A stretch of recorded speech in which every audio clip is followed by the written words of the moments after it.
Most of you have already drawn your conclusions on Tremaine Edmonds, the 23-year-old Mike linebacker of the Buffalo Bills.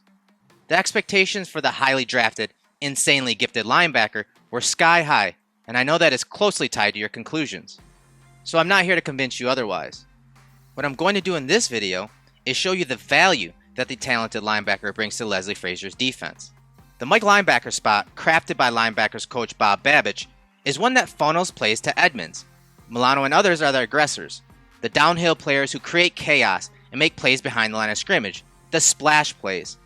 Edmonds, on the other hand, is asked to leverage his gap, maintain his gap integrity, and cast his wide net to wrap up and finish plays in the box. He isn't asked to be a downhill player, because that's not who he is and the team knows it. But it's also because the linebacker positions are tasked with a lot versus the run and versus the pass. Generally, Edmonds is usually one of 6 defenders in the box on any given play, because the Bills have 6 or less men in the box 63% of the plays this year, the 9th highest percentage in the league. So stopping the run is even more difficult for the Bills defenders simply from a numbers standpoint. Offenses generally have the numbers advantage.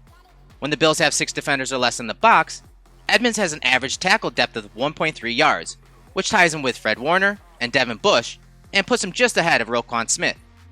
The young linebacker is a commander prior to the snap. He routinely sets a defensive front, makes sure that the defensive linemen are lined up correctly, or communicates the coverages with the secondary.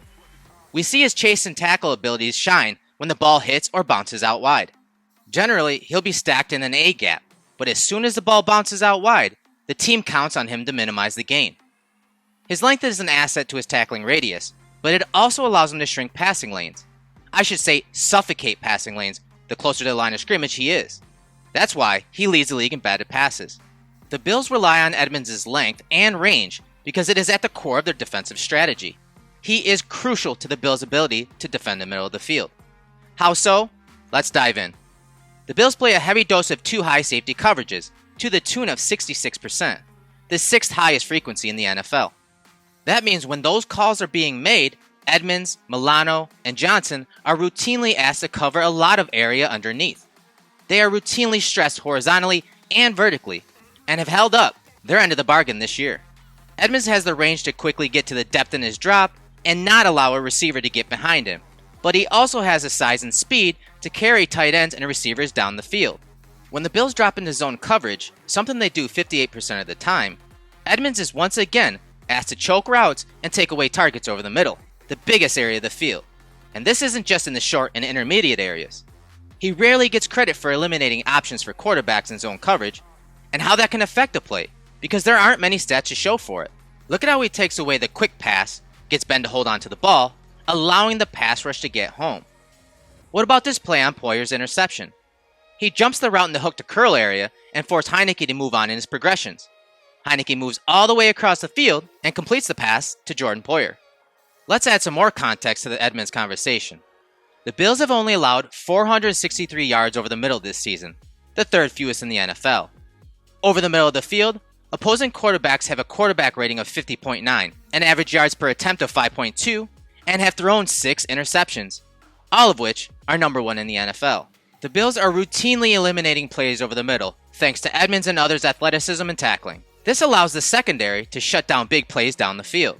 Leslie Frazier rushes for 86% of the snaps, number 1 in the league, and plays a lot of 2 high zone coverages.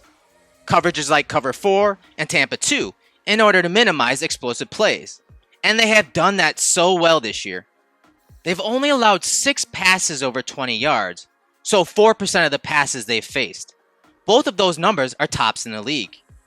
This defensive strategy forces the offense to slowly matriculate the ball down the field by throwing shorter passes, which requires underneath defenders like Edmonds to rally to the ball and make sure tackles. Edmonds can drop to his area of responsibility, play low to high, and then when the ball is completed underneath, it's time for him to hunt. And boy, can the 6'5" linebacker cover some ground.